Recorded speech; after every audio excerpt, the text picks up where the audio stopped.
बिस्मिल्लाहिर्रहमानिर्रहीम। स्टूडेंट अस्सलाम वालेकुम। उम्मीद है आप लोग सब खैरियत से होंगे और अल्लाह ताला आप सबको हिफ्ज़-ओ-मान में रखे। तो स्टूडेंट्स, आज हम आगाज़ करेंगे अपने लेक्चर नंबर 2 का। यस्टरडे कल हमने लेक्चर नंबर 1 को कंप्लीट किया और उम्मीद है आपने उसको अच्छी तरह देख भी लिया होगा और हमारे चैनल मैथमेटिक्स के को सब्सक्राइब भी किया होगा, लाइक भी किया होगा और शेयर भी किया होगा। अब हमारा कंटिन्यूसली हम डेली बेस पर सेकंड ईयर के लेक्चर जो हैं अपलोड कर रहे हैं।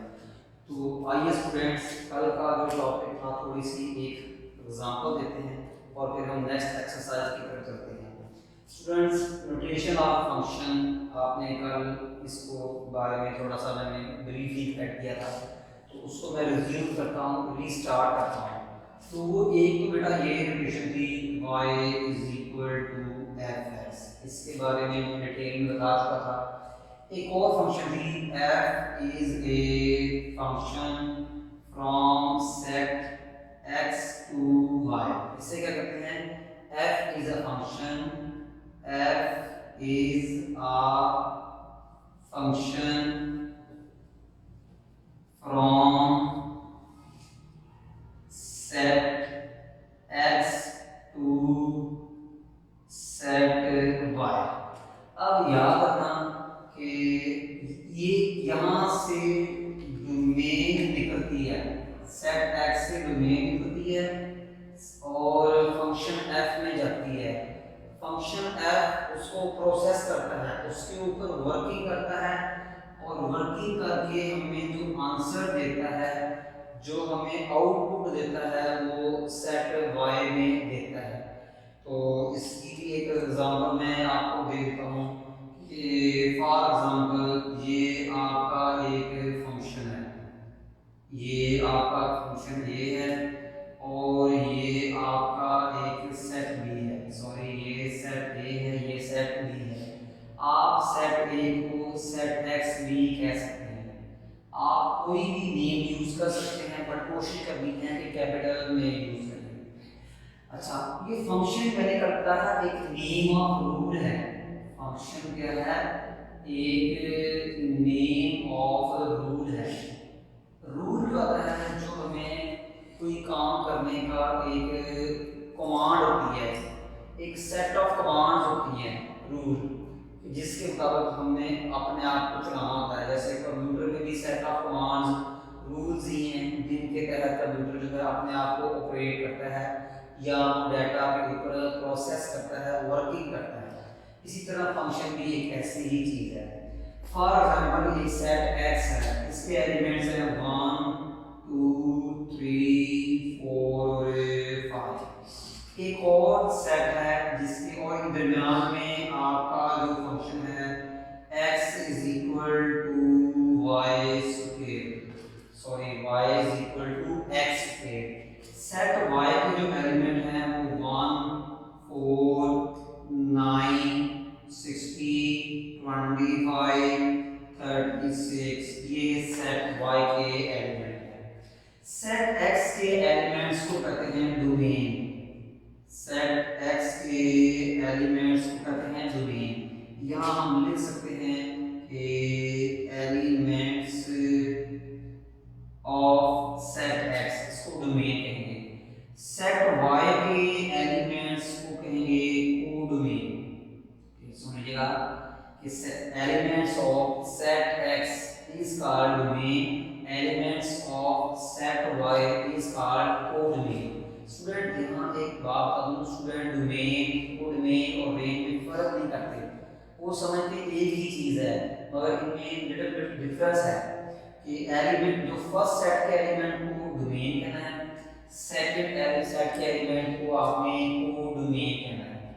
अब सेट x के एलिमेंट ने सेट y के एलिमेंट से मिलना है, मगर अपनी मर्जी से नहीं मिलना। सेट x के एलिमेंट इस रूल को ओबे करेंगे तो वो सेट y के एलिमेंट से मिलेंगे। सेट x के एलिमेंट इस रूल को ओबे करेंगे तो इससे मिलेंगे।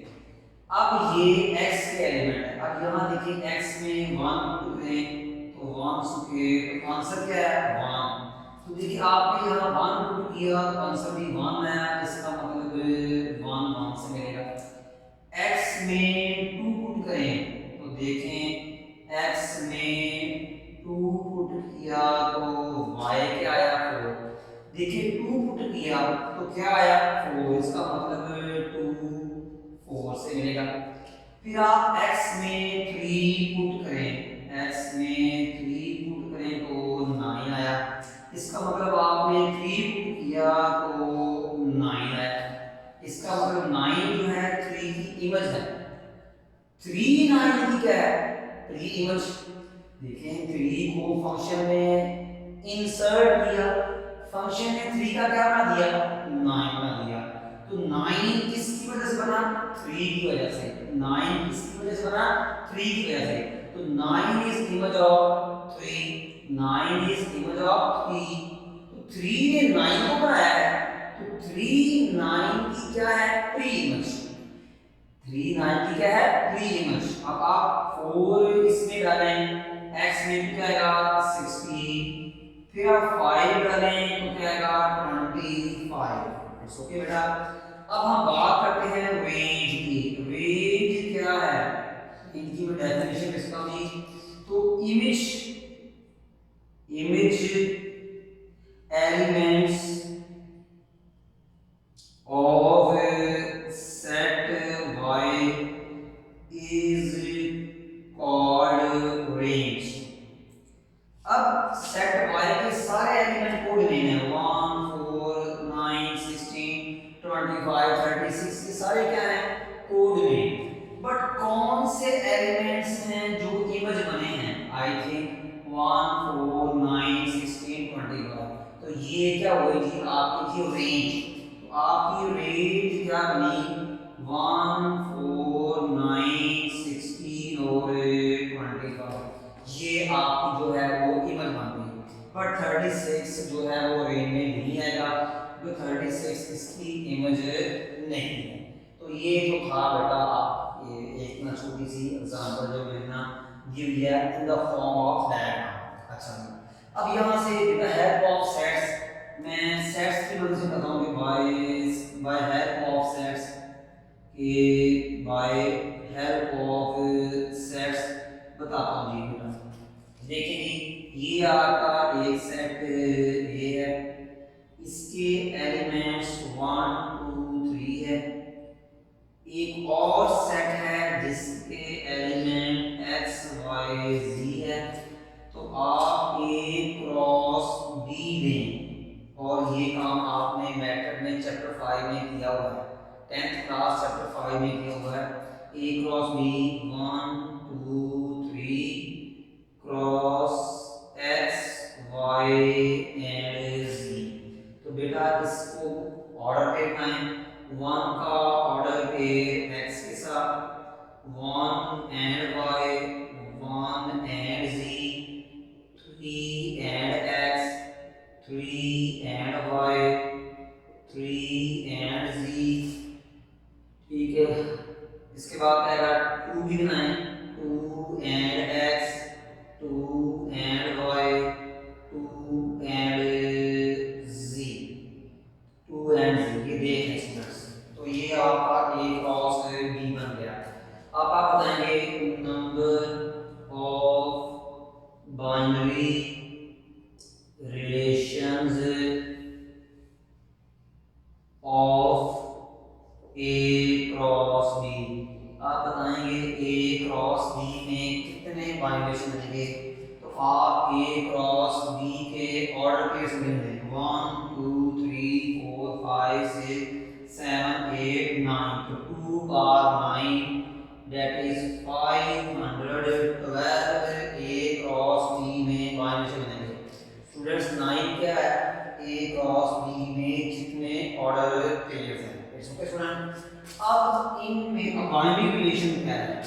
अब बाइनरी रिलेशन क्या है, बाइनरी रिलेशंस क्या है, बाइनरी रिलेशंस क्या है ये भी मैं आपको थोड़ा सा बता दूं। तो देखें जी subsets of a cross b b cross a cross a b cross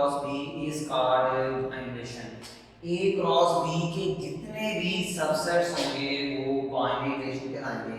तो यहाँ लिखूंगा जी मैं a subsets of a cross b is called binary relations। Binary relations भी कह सकते हैं या जस्ट रिलेशन भी कह सकते हैं। तो it is denoted by capital R से शो करते हैं या स्मॉल आर से भी शो करते हैं। अब 512 बाइनरी रिलेशन है, बट इनमें से मैं कुछ लूंगा, सारे लूंगा। जैसे binary relation number 1 1x 2y और 3z और 3x, ये बाइनरी रिलेशन नंबर देख रहे हैं। ये सारे के सारे order pair a cross b से लेने हैं, इससे बाहर है। देखें 1x 2y 3z 3x a cross b से लेने हैं। एक और बाइनरी रिलेशन देता हूं, तो ये 1x 2y और 3z। ओके, अब मैं फंक्शन की डेफिनेशन लिखता हूं। मैं फंक्शन की डेफिनेशन हमेशा याद रखना कि बाइनरी रिलेशन से फंक्शन बनते हैं। फिर सुनिएगा कि a क्रॉस b से बनेंगे बाइनरी रिलेशंस, बाइनरी रिलेशन से बनेंगे आपके फंक्शंस। a क्रॉस b से बनेंगे बाइनरी रिलेशंस, बाइनरी रिलेशन से बनेंगे फंक्शंस। अब 512 हैं बाइनरी रिलेशन, इनमें से कोई फंक्शन होंगे कोई नहीं होंगे। तो अब मैं फंक्शन की डेफिनेशन लिखता हूं जी। ये फंक्शन क्या है, देखिए जी फंक्शन की डेफिनेशन क्या है। ठीक है, लेट या consider a and b are two non-empty sets, then f is a function from a to b if। अब फंक्शन के लिए f फंक्शन का a से b होने के लिए टू कंडीशन है। फंक्शन का a से b होने के लिए टू कंडीशन है। मैं a से b क्यों कह रहा हूं कि मेरा a क्रॉस b है। a से b क्यों कह रहा हूं, हमारा a क्रॉस b है। ठीक है, तो a क्रॉस मैं क्यों कह रहा हूं a टू b है, हमारा a क्रॉस b है। पहला क्या है कि याद रखना कि domain of f equal to first set, equal to first set. अब फर्स्ट सेट से बराबर अगर a क्रॉस b है तो सेट a फर्स्ट होगा, अगर b क्रॉस a है तो सेट b फर्स्ट होगा, अगर a क्रॉस b है तो सेट फर्स्ट a होगा। ठीक है, तो सेकंड एलिमेंट ये है कि domain should not be repeated, domain should not be repeated, domain को repeat नहीं होना चाहिए।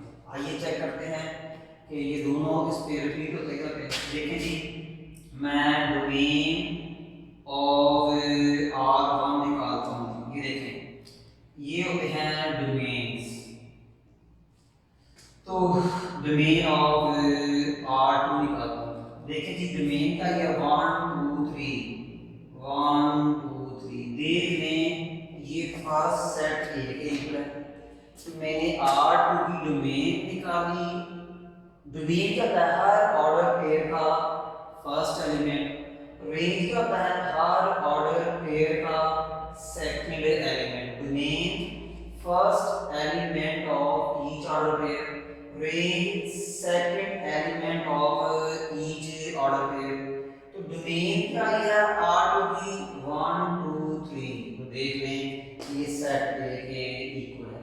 ओके, सेकंड कंडीशन देखें, डोमेन रिपीट नहीं हो रही।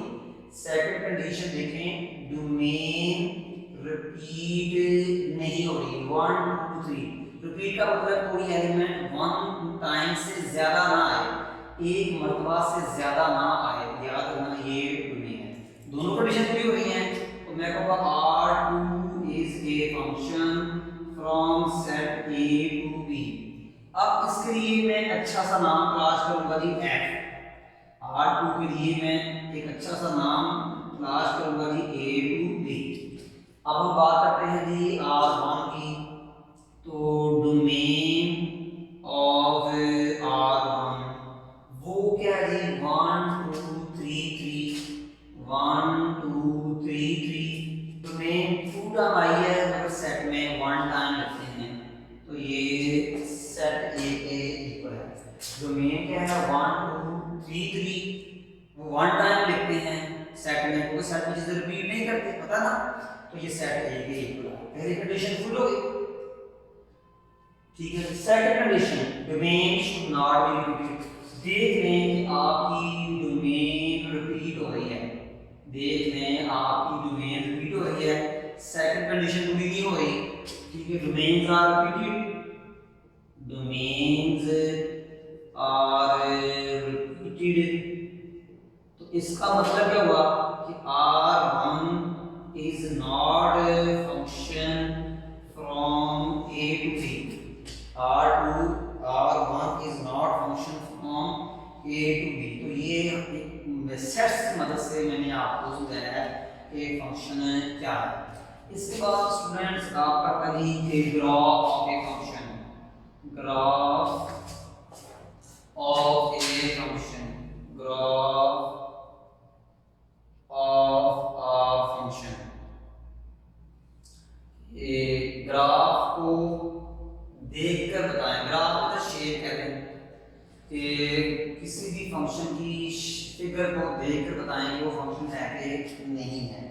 इसके लिए हम एक वर्टिकल लाइन टेस्ट यूज करते हैं। Vertical line test, vertical line का क्या, a line which is parallel to y axis. If अब मैं समझता हूं, if a vertical line intersect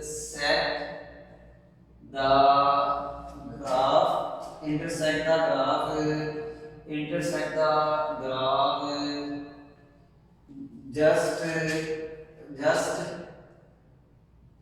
at one point, then given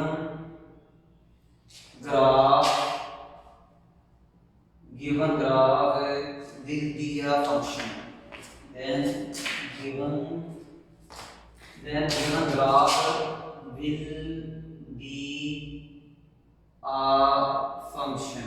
आइए मैं स्टूडेंट्स कुछ एग्जांपल्स देता हूँ जिसकी मदद से आपको पता लग जाएगा कि वो फंक्शन है कि नहीं है। आइए इसकी डेफिनेशन जो मैंने स्टेटमेंट लिखी हुई है ये भी आपको समझ आनी शुरू हो जाएगी।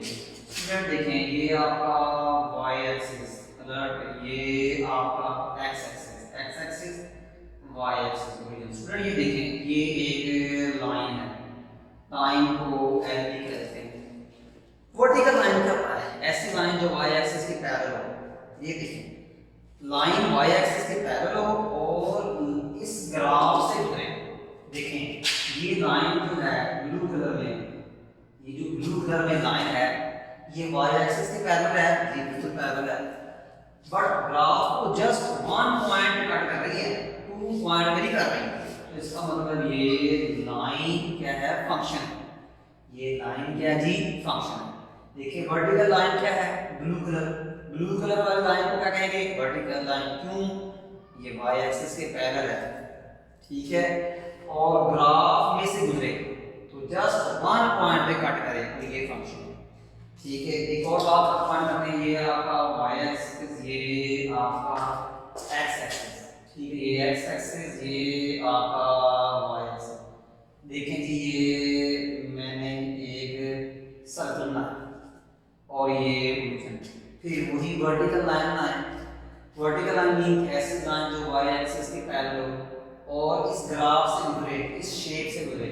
जरा गौर से देखें, ये वर्टिकल लाइन है जो ग्राफ, अब ये वर्टिकल लाइन है कि वो ग्राफ को, ग्राफ मीन सर्कल 2 पॉइंट्स पे, ये देखिए स्टूडेंट्स 2 पॉइंट्स पे इंटरसेक्ट कर रही है, नजर आ रहा है।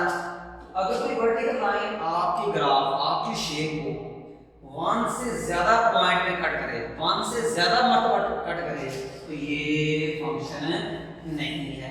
स्टूडेंट समझ आ गई। एक और काम समझ गई कि y एक्सिस और ये x एक्सिस, ओरिजिन x और y। देखिए मैं जी एक ग्राफ बनाता हूँ, ये देखिए राइट। अब वर्टिकल लाइन, वो वर्टिकल लाइन हमेशा 1 टाइम कट करेगी। देखिए वर्टिकल लाइन है, ऐसे तो लगता है ये इसका फंक्शन है। फिर वर्टिकल लाइन ड्रॉ करें, देखें ये 2 टाइम कट रहा है ना, ऑलवेज 1 टाइम कट करें। ये देखें, यहाँ देखें ये 3 टाइम कट कर रहा है, यहाँ देखिए ये 1 टाइम कट कर रहा है। तमाम वर्टिकल लाइंस ग्राफ को एक मरतबा कट करें। देखिए ये वर्टिकल लाइन 1 टाइम कट रही है, ये वर्टिकल लाइन ग्राफ को 2 पॉइंट्स पे कट कर रही है, ये वर्टिकल लाइन 3 पॉइंट्स पे कट कर रही है, ये वर्टिकल लाइन 1 पॉइंट पे कट कर रही है।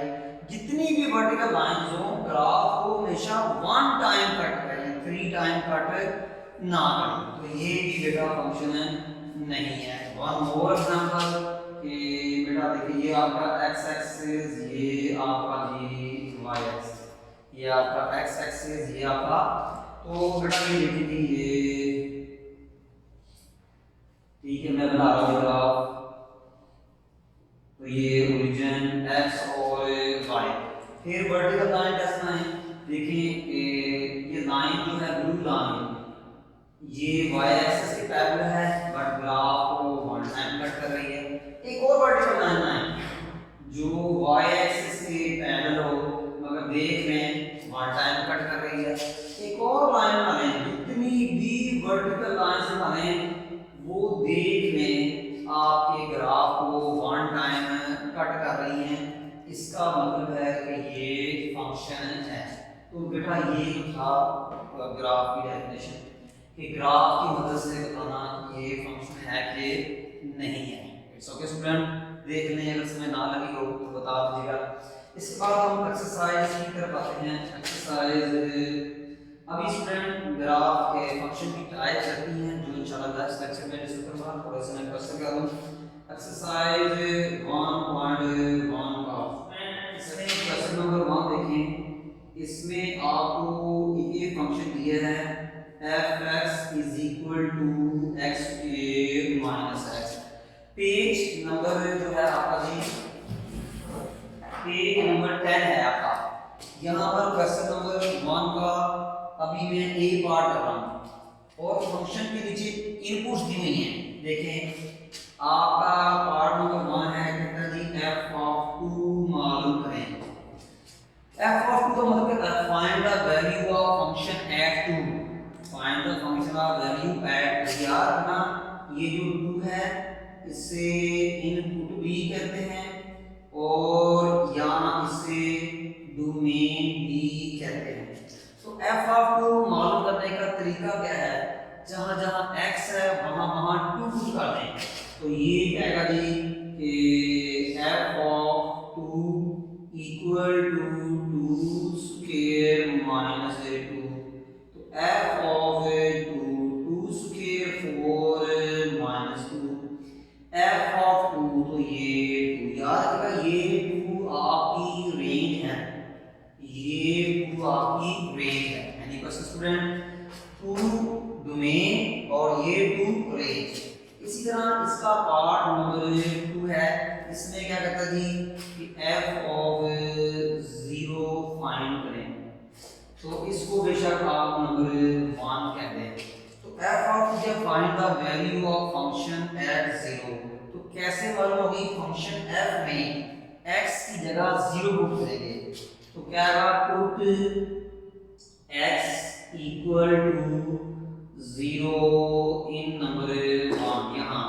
तो ये f(0) = 0² - 0, तो 0²0, तो ये f(2) is 0।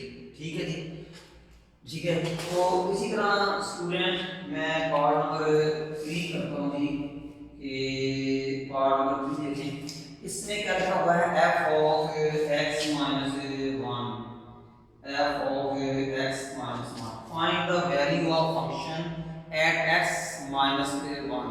तो हम क्या करेंगे, फंक्शन नंबर 1 में जहाँ जहाँ x है वहाँ वहाँ x माइनस 1 लिखेंगे। तो यहाँ क्या लिखेंगे जी, replace x by x minus 1। जहाँ जहाँ x है वहाँ वहाँ आप जो है x माइनस 1 लिखें नंबर 1 में। ये देखें तो ये क्या है, f of x minus 1 equal to x minus 1 square into x minus 1।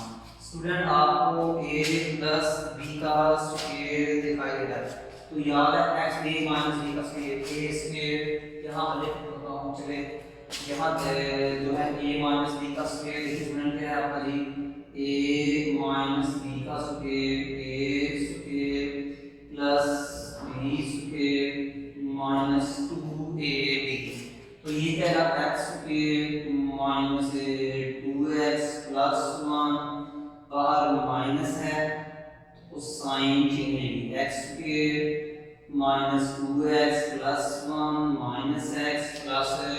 Students में लगी है तो ये x square f of x minus 1, थोड़ा सा सिंपलीफाई कर लें इसको, x square minus 2x minus x minus 3x plus 1 plus 1 plus 2 plus 1 और ये प्लस 2।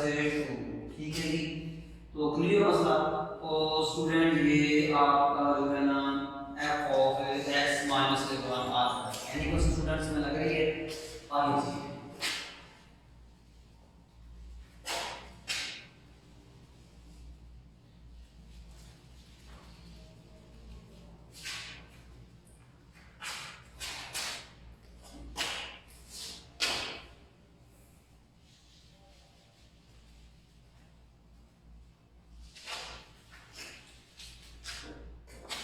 इसके बाद स्टूडेंट पार्ट नंबर 4 है, पार्ट नंबर 4 है आपका जी f ऑफ क्या जी, f of x square plus 4, f of x square plus 4 आपने फाइंड करना है। तो स्टूडेंट्स क्या करेंगे कि जहाँ जहाँ आपका x है वहाँ वहाँ आप x स्क्वायर प्लस 4 लिखेंगे, यानी इस फंक्शन में x की जगह आप x स्क्वायर प्लस 4 करेंगे। तो क्या करते हैं, रिप्लेस